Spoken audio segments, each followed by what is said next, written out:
Halo, assalamualaikum warahmatullahi wabarakatuh. Welcome to my channel. Ketemu lagi dengan saya, Anggari Desi, psikolog klinis. Yang mudah-mudahan teman-teman gimana kondisinya, sehat walafiat ya, semakin kesini ya. Nah, mungkin bagi teman-teman nih ada beberapa yang nggak ngerti ya sebenarnya psikosomatis terus anxiety GERD ini termasuk ke dalam gangguan mental nggak sih? Nah, ini termasuk ke dalam gangguan mental teman-teman. Jadi yang dinamakan dengan eh, gangguan mental itu kan macam-macam jenisnya ya. Ada yang gangguan cemas pun macam-macam teman-teman. Ada yang cemas panik, ada juga dia gangguan cemas menyeluruh, ada juga dia kecemasan sosial dan lain sebagainya. Ada juga bipolar juga banyak tipenya. Ada juga skizofrenia, depresi dan lain sebagainya. Nah, gangguan yang saya derita dan yang mungkin teman-teman derita yang mirip dengan saya, asam lambung, anxiety dan GERD ini sebenarnya bisa masuk ke gangguan cemas panik atau ke gangguan cemas menyeluruh.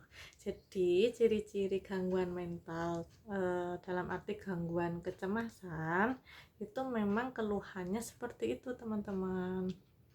Misalnya keringat dingin, kemudian jantung berdebar, kepala pusing, keliengan, otot-otot kaku, tegang, kemudian asam lambung atau sakit perut, itu semua termasuk ke dalam anxiety sebenarnya teman-teman kalau di dalam ilmu psikologi ya.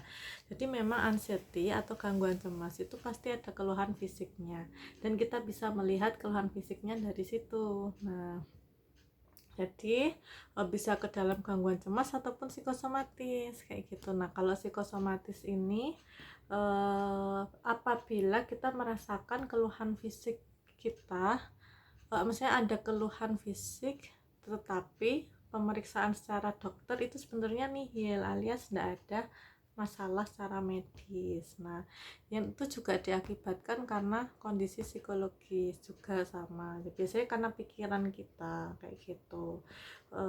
Nah, gangguan mental, apapun itu gangguan mental teman-teman, baik itu kecemasan, baik psikosomatis, depresi, bipolar dan lain sebagainya, itu faktor penyebabnya itu macam-macam ya teman-teman ya. Jadi bisa disebabkan karena yang pertama adanya faktor genetik. Faktor genetik itu ya misalkan punya kakek nenek, orang tua yang mengalami gangguan mental, itu lebih mudah rawan anak dan cucunya untuk mengalami gangguan mental juga. Kemudian juga bisa juga karena pengaruh lingkungan.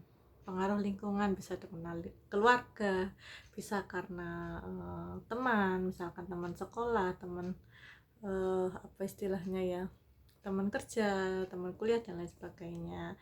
Atau mungkin karena pola asuh orang tua. Dari kecil mungkin tipe orang tuanya otoriter, tipe orang tuanya temperamen seperti itu, dan itu membawa trauma atau luka batin pada diri seseorang yang mengalami gangguan mental seperti itu teman-teman. Nah, kami sebagai psikolog biasanya mendeteksinya apakah ini gangguan cemas, psikosomatis, gangguan bipolar, depresi. Itu biasanya kita lihat dulu, kita gali dulu lebih dalam teman-teman. Karena kalau cemas aja nih biasanya lebih ke arah yaitu tadi keluhan-keluhan fisiknya tidak nyaman ya, otot menegang, keringat dingin, jantung berdebar dan lain sebagainya. Nah, tapi kalau sudah ada depresinya ini beda lagi teman-teman. Biasanya teman-teman akan mengalami hal seperti kayak nggak nafsu makan kayak gitu, terus habis itu susah tidur, sering mimpi buruk, atau mungkin merasa nggak percaya diri, atau merasa nggak berharga, merasa diri nggak berguna, berdosa dan lain sebagainya. Nah, ini bisa jadi masuk ke fase depresi teman-teman, dan biasanya nggak ada minat ngapa-ngapain. Nah, ini jadi memang kita perlu membedakan ya mana yang cemas depresi dan mana cemas panik. Kalau cemas panik nih biasanya kalau yang saya alami saat ini ada cemas panik teman-teman. Jadi Di saat saya kaget, di saat saya cemas atau pikirannya lagi agak berat gitu, mikirkan sesuatu terlalu berat gitu, saya langsung kambuh keliengan atau vertigonya. Nah, jantung berdebar-debar dan keringat dingin. Ini cemas panik. Jadi cemas panik itu lebih disebabkan karena kaget akan sesuatu hal. Tetapi untuk minat masih ada. Aku pengen bisa ini, pengen bisa itu, masih merasakan bergembira. Itu berarti bukan depresi. Ya, seperti itu. Kalau depresi biasanya dia udah nggak minat ngapa-ngapain teman-teman, kayak gitu, udah hilang rasa bahagia, hilang rasa kegembiraannya, nggak ada semangat, seperti itu. Jadi bisa dibedakan ya teman-teman ya, mana yang cemas panik, mana yang cemas depresi dan lain sebagainya ya. Jadi memang gangguan mental itu banyak banget. Nah, teman-teman di sini yang memiliki gangguan mental, istilahnya kok mengalami keluhan-keluhan seperti yang saya sebutkan tadi, jangan ragu untuk segera ke psikolog ataupun ke psikiater terdekat ya teman-teman ya.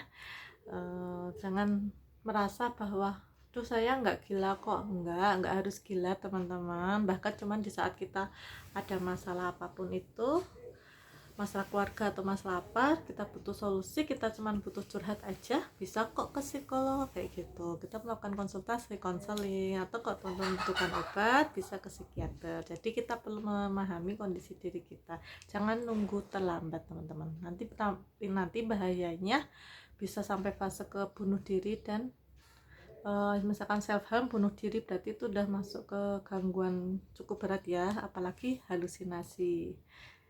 Nah, kalau seperti itu udah harus membutuhkan obat. Nah, sekian dulu mungkin yang bisa saya sampaikan hari ini. Semoga bermanfaat buat teman-teman semua yang sedang mengalami gangguan seperti saya dan yang lain-lain saya alami. Semoga tetap sehat semua. Salam sehat jiwa dan raga teman-teman ya. Wassalamualaikum warahmatullahi wabarakatuh.